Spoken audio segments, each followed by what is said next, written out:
The Cow, the Sloth, and the Source. Part 4 of a series on AI in education. Learn from the tool, don't become it. Knock knocks on the C train. One day on the subway, our 5-year-old daughter Lily announced, "Knock knock." The rest of us traded glances. Who would field this one? Our 12-year-old Oren jumped in. "Who's there?" "Interrupting cow." "Interrup, moo."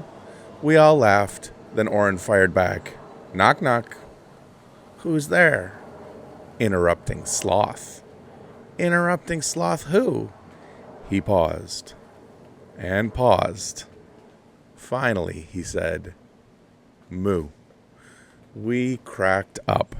I told him, I told you that sloth one years ago, right?"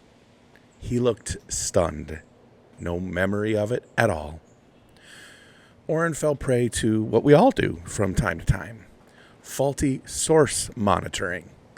It's the tendency to remember an idea but forget where it came from. An experiment in remembering.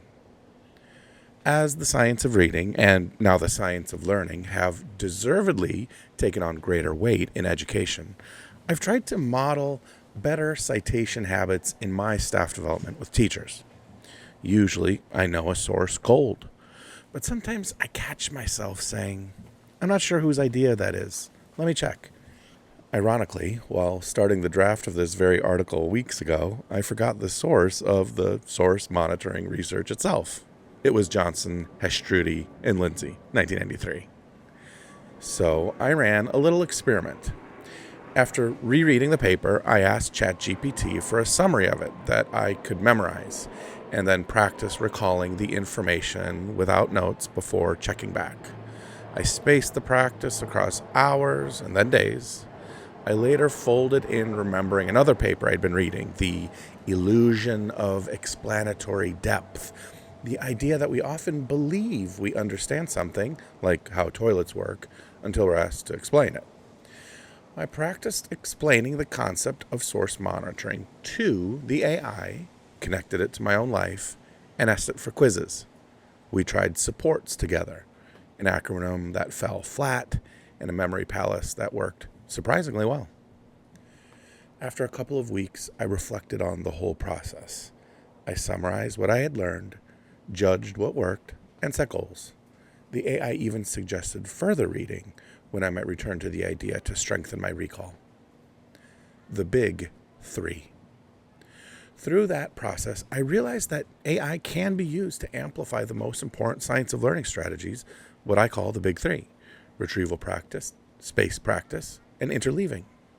Retrieval practice is the simple act of trying to recall something without looking at notes, then checking and trying again. Low stakes but essential, retrieval underlies nearly every other strategy. Space practice is retrieval spread out over time. At the beginning, practice should happen daily or every other day. Once the material is learned, the interval can be extended. Double the time, then double again. Interleaving is the practice of mixing related concepts or skills so that the brain has to compare and contrast. Say you're studying a topic like trees, for example. Instead of studying only oak trees before moving on to maples, study both together, and maybe add in pines. Instead of practicing only jump shots in basketball, practice jump shots, layups, and free throws in the same session. The variety makes the learning stick. The Fab 5. Alongside the big 3 are what I call the Fab 5, strategies that don't outrank the others but extend them in powerful ways. Generation is asking students to attempt a problem before instruction so that their minds are primed to learn. Elaboration is extending learning by connecting it to prior knowledge, linking it to life, or teaching it to someone else. Calibration is matching what you think you know against an objective measure, a quiz, a rubric, a study guide, so that confidence and actual knowledge align. Reflection is pausing to summarize, evaluate, and set a next step. What did I learn? How did it go? What should I do differently? Mnemonics are recall tools, acronyms, rhymes, memory palaces, used only after the concept is understood. Classroom applications. Teachers often ask, what does this look like day to day? The chart below pairs strategies with subject examples, grades 3 to 8. AI plays the role of coach, checker, or prompt giver while keeping students at the center of learning and teachers at the center of instruction. See the article for details on the chart. Final thoughts. Used this way, AI is not a replacement for teaching, but a scaffold for student learning. It can generate prompts, check work, and extend thinking while keeping teachers firmly at the helm.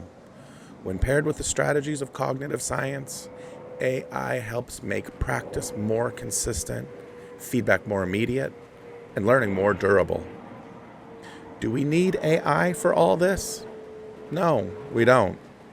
As Daniel Willingham and others have reminded us, caution is wise. Recent technologies have done as much harm to students as good.